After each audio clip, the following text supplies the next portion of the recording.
finally, the ICC has issued arrest warrants for Benjamin Netanyahu and former now Defense Minister Yoav Gallant, as well as, a Hamas commander, Mohammed Deif. And they do that, I think, really just to kind of make it so that they can't get accused of anti-Semitism, but Israel's already doing that. Yeah. The ICC rejected challenges to its jurisdiction from Israel's side because for all of the talk about a rules-based international order, the United States and Israel are not members of the court. But the court determined it still had jurisdiction because it's there to protect folks from crimes against humanity and war crimes, which are the charges leveled at these two individuals. It has jurisdiction when we're talking about Russia, but when we're talking about Israel, no. No. And speaking of Russia, I believe it was, I forget which country it was that Putin went to recently that is one of the 125 member states of the ICC, and they still didn't arrest him there, even though technically those countries are supposed to have a legal obligation to arrest them. But it still presents a lot of problems. Like Netanyahu and Gallant can't go to any of those 125 countries. Yeah. Ukraine was added recently. It's an embarrassment if they do and aren't arrested. He visited He visited Mongolia in September, and they did not carry out the warrant. And it looks like he's going to visit India too. And Modi won't. I was just going to say, I'm just speculating, but I can't imagine Narendra Modi would act on that. Yeah, no, I can't imagine that either. But they both have a passion for killing Muslim people and subjugating them. So, it's not like we're going to see Netanyahu in cuffs tomorrow, but it does present issues for him and, all the fancy vacations he wants to take. And we can take some comfort in that fact that one of the worst people ever born in the history of humanity committing genocide before our very eyes will at least be hampered in that regard. And it's just nice to see some semblance of accountability. So naturally, when Trump gets into office, I imagine the Republicans are going to try to sanction members of the ICC. I think that's probably a foregone conclusion. Yeah, Jeet here made a good point, though. It is unfair to focus so much on Israel, and you might want to throw Blinken and Biden on the docket as well. That is completely fair. And in a just world, that would be the case. But as a reminder, in October, a group of 99 American doctors, nurses, healthcare workers wrote to the White House and said, hey, the death toll is minimum 118,000, which is like over 5% of Gaza's total population, and we're talking minimum. And you had doctors writing pieces in the New York Times showing visual evidence of sniper bullets to the hearts and into the brains of little children and babies targeted by these Israel war criminals and genocidal freaks. Yeah, not human shields, just kids being shot by Israelis. And so here is Majed Bamya, who is the deputy permanent observer to the United Nations for Palestine. She's speaking here at the UN Security I'm sorry. That's not her, or him. He here is speaking at the UN Security Council and making, this is the guy, I know him then. And just about essentially what Israel has been doing that led to this particular point. Thank you, Madam President. There is no right to mass killing of civilians. There is no right to starve an entire civilian population. There is no right to forcibly displace a people, and there is no right to annexation. This is what Israel is doing in Gaza. These are its war objectives. This is what the absence of a ceasefire is allowing it to continue doing. This full-fledged Israeli assault against the Palestinian people and the Palestinian land is about everything except the hostages.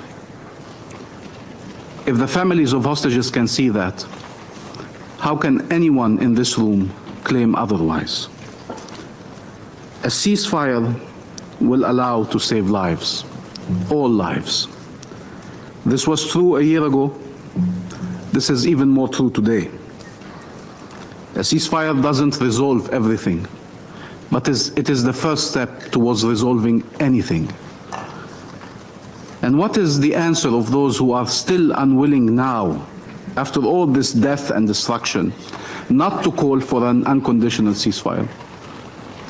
Is it to accept that the killing should continue until we resolve everything while we watch that we are resolving nothing? We heard over and over again statements in this chamber by all members without distinction about protection of civilians, about rejecting forcible displacement, about rejecting starving the Palestinian population, about rejecting annexation, about rejecting wanton destruction, about rejecting regional escalation. Everyone around this table agreed on these objectives, and yet here we are.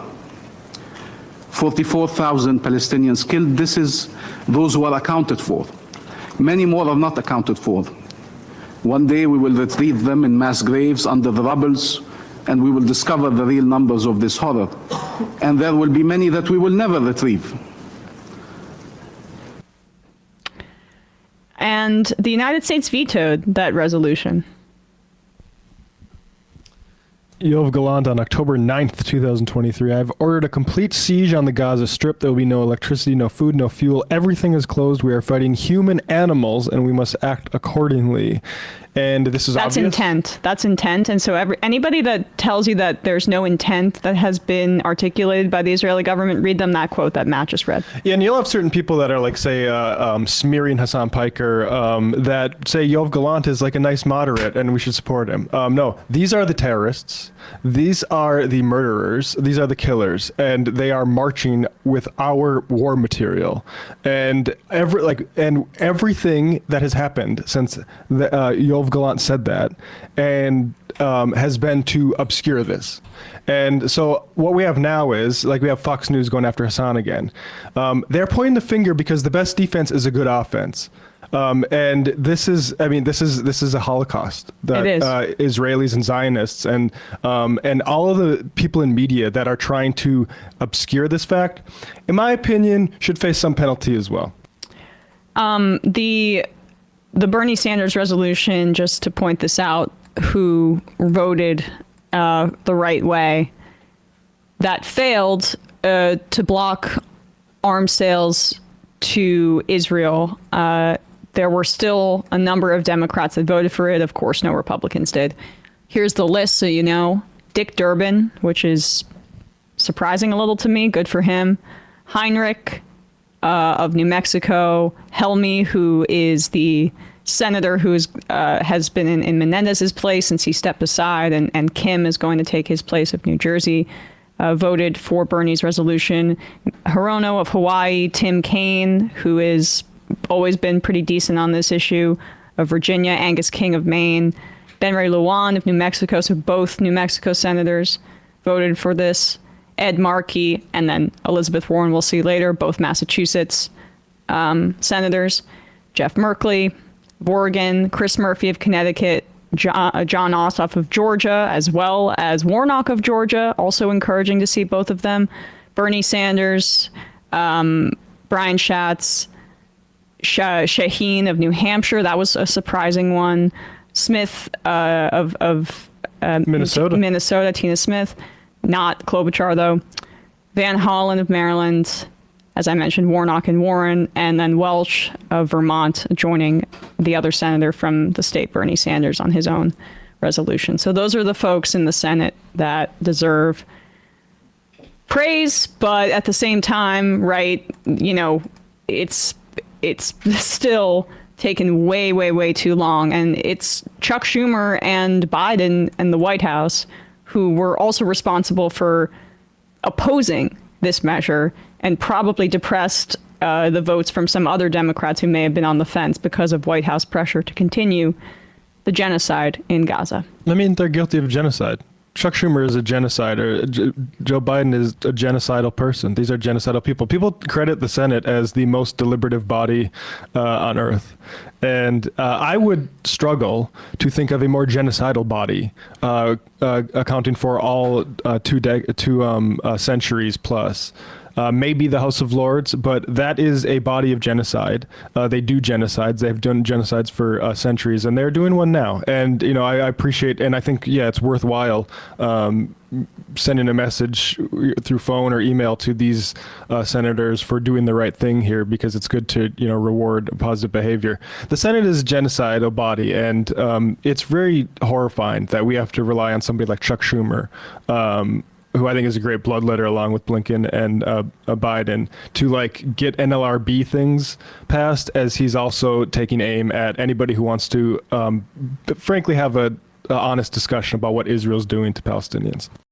Hey, folks, don't forget to hit the subscribe button and check out our daily show. We do it every day at 12 p.m. Eastern for about 2.5 hours. We even take phone calls. You should check that out.